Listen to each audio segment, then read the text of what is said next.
Bienvenue sur Life IQ avec Lisa, votre présentatrice. J'espère que vous allez très bien. C'est un plaisir encore de vous avoir. Pour tous ceux qui visionnent cette vidéo, vous êtes là très bienvenue. Abonnez-vous et mettez autant de commentaires que vous voulez. C'est un grand plaisir encore de vous avoir, mes chers abonnés, mes chers amis, mes chers Africains et tous ceux qui visionnent cette vidéo. Alors, Lisa revient encore avec sa lampe. Vous avez beaucoup aimé cette lampe. Alors, j'ai décidé encore de faire une vidéo. Ça me donne aussi le temps de me relaxer un peu. Et puis, quand on discute, que je discute tout simplement avec vous. Alors, quelques petits détails. Il y a certaines personnes qui disent que mes vidéos sont trop courtes, de mettre beaucoup de points. Et donc, c'est pour vous dire qu'il y a certains qui adorent m'écouter et ils pensent que moi, je suis sur les réseaux sociaux pour les entertain, c'est-à-dire pour les amuser. Sachez que Lisa, elle va toujours droit au but. Et en deuxième position, sachez que certaines personnes n'ont pas assez de moyens, en Côte d'Ivoire par exemple, pour avoir de longues connexions pour leur téléphone, pour leur connexion. Donc je fais ces vidéos-là aussi par rapport à ceux qui sont en Afrique. Donc je vous prie, je suis désolée, je marche toujours sur ma ligne droite sans faire des vidéos kilométrage, c'est-à-dire des kilomètres et des kilomètres. Parce que ça ne sert à rien de venir bavader. Je n'ai pas trop le temps pour bavader. Je vais droit au but, je dis ce que je pense. J'essaie d'expliquer, j'essaie de faire de mon mieux. Sachez que je parle plusieurs langues.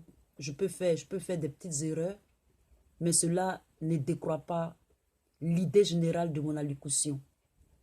Donc, c'est ce que je voulais mentionner avant de commencer cette allocution. Alors, cette allocution, aujourd'hui, 3 février 2019, on va essayer de, aujourd'hui, méditer un peu sur le discours d'Ahmed Bakayoko qui me fait encore plus faire des recherches, essayer de mettre les morceaux ensemble pour vous faire comprendre, pour vous alerter, pour que chacun d'entre nous médite ce qui peut se passer, ce qui ne peut pas se passer. On peut prognostiquer, diagnostiquer,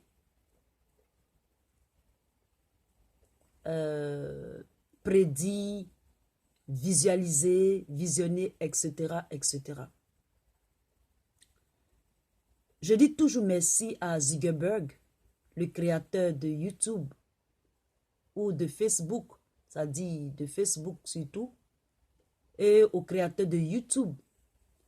J'ai dit aussi toujours merci à Assange, je ne vous dis pas ça, mais ce sont des personnes qui ont révolutionné les informations, la télécommunication dans le monde. Sans oublier Microsoft Word, c'est-à-dire le fondateur. Je leur dis toujours merci. Je le dis toujours merci dans mon cœur. Parce que si ce n'était pas à cause de nous, Africains, on serait déjà recolonisés. À chaque fois, mes frères, mes sœurs, mes chers Africains, j'essaie toujours de vous conscientiser et de partager ce que je sais. C'est un plaisir pour moi de le faire. Et c'est en même temps un honneur aussi de le faire.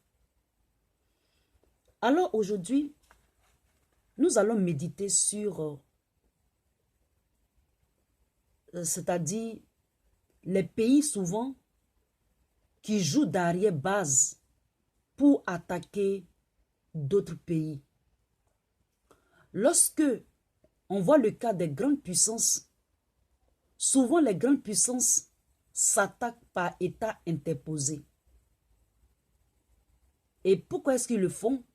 Parce que, par exemple, nous prenons le cas du Venezuela. Les États-Unis veulent attaquer le Venezuela. La Russie ne veut pas que les États-Unis attaquent le Venezuela. Peut-être que la Russie a des relations avec le Venezuela. Les États-Unis aussi veulent avoir une partie du gâteau et cela devient un conflit. Et les deux puissances peuvent aller s'attaquer là-bas. Et qui souffre le plus, c'est le Venezuela. Au cours de l'histoire, nous avons vu que c'était toujours comme ça lorsque les grandes puissances s'attaquent. Prenons le cas des pays de l'Afrique. La plupart du temps, soit lorsque nous voyons le cas de la Côte d'Ivoire, la guerre qui est arrivée en Côte d'Ivoire, la France a attaqué de façon frontale la Côte d'Ivoire en détruisant les Songhai, la flotte militaire d'armement ivoirienne, a bombardé du haut et a ratissé du bas. Et elle a pu faire ça parce que elle avait la valeur de l'OTAN, c'est-à-dire l'OTAN, l'ONUCI, etc. Et ceci, c'était au temps d'Obama. Et je vous avais déjà expliqué dans une vidéo pourquoi est-ce que ça a été comme ça. Et donc, sachez que les années qui sont passées ne seront plus les années, c'est-à-dire cette année, ou bien l'année prochaine, ou bien l'année 2020. Souvent, ça c'est une première façon d'attaquer. Souvent, ils attaquent par État interposé, c'est-à-dire pas par État interposé, mais ils arment, d'accord? Ils arment des pays limitrophes. Et puis ceux-ci créent des poches de mercenaires qui viennent attaquer les pays qui ne veulent pas se soumettre à eux. Et lorsque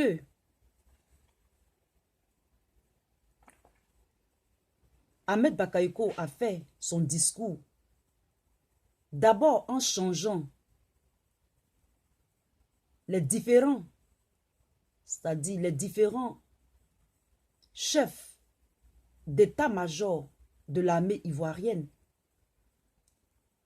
et peut-être de faire un peu de diversion en disant que certains soldats seront identifiés, ce qui a fait que ça crée certains déserteurs.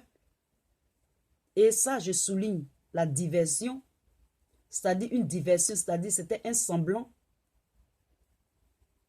Ceci m'a amené à réfléchir sur la rébellion que a souffert la Côte d'Ivoire les années précédentes.